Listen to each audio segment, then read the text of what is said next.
হওয়া দরকার, সেই আবেদন আপনাদের বরাবর রাখলাম। অন্যান্য যে সকল লাভবান উন্নয়নের যে উদ্যোগ আমরা গ্রহণ করব, যেহেতু জাতীয়তাবাদী দল বিএনপি সরকার ক্ষমতায় আছে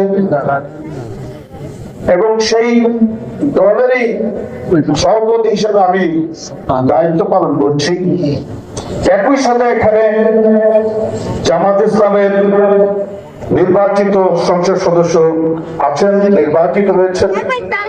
তাহলে দুটি রাজনৈতিক দলেরই ভূমিকা এখানে থাকার একটা সুযোগ হয়েছে।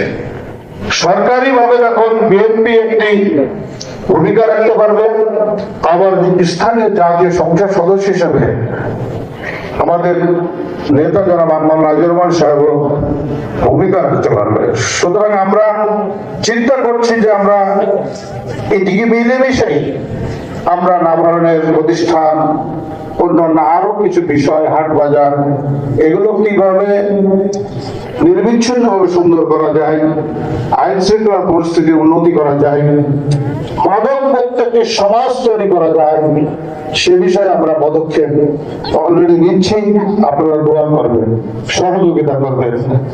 আরেকটি কথা বলে আমি শেষ করব, সেটি হলো এই যে আমরা এই যে আমাদের মসজিদ গুলোর ইমাম সাহেবরা এবং মসজিদ সাহেবরা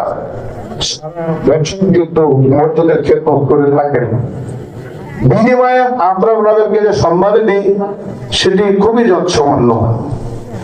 অনেক মসজিদ ইমাম সাহেবদেরকে 5,000 বা 7,000 টাকার বেশি সম্মান দিতে পারে না। হয়তোবা আমাদের কেন্দ্রীয় জামে মসজিদের পর্যাপ্ত তহবিল থাকার কারণে আমরা এখানে একটু বেশি দিতে পারি, কিন্তু সেটিও তাদের এই জীবনযাত্রার জন্য যথেষ্ট নয়। তো তাদেরকে আমরা এই দুটো ঈদে সাধারণত যতটুকু পারে সহযোগিতা করার চেষ্টা করি। আমরা সকলে মিলে আমরা অর্থনৈতিক ভাবে আমরা হাত বাড়িয়ে তাদেরকে আমরা কিছু সহযোগিতা করে থাকি।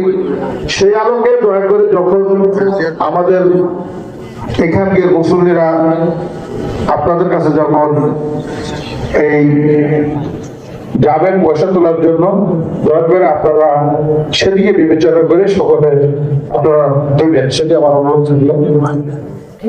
আরেকটি বিষয় আছে এখানে,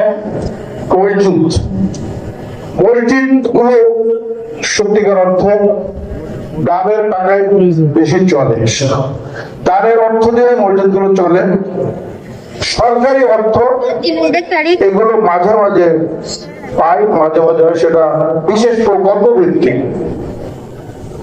তো মসজিদ গুলো তাকিয়ে থাকেন দুটি ঈদের দিনে বেশ কিছু পয়সা মসজিদের জন্য হবে, এবং আমি এটিও শুনেছি কিছু কিছু মসজিদ বলতে চাই যে এই কেন্দ্রীয় মসজিদ ঈদগাহ ময়দানে নামাজ পড়তে আসলে যে পয়সার ভাগ পাওয়া যায়, সেটি ওই মসজিদে নামাজ হলে সেটা সে যে পয়সা পাওয়া যায় তার তুলনায় অনেক কম।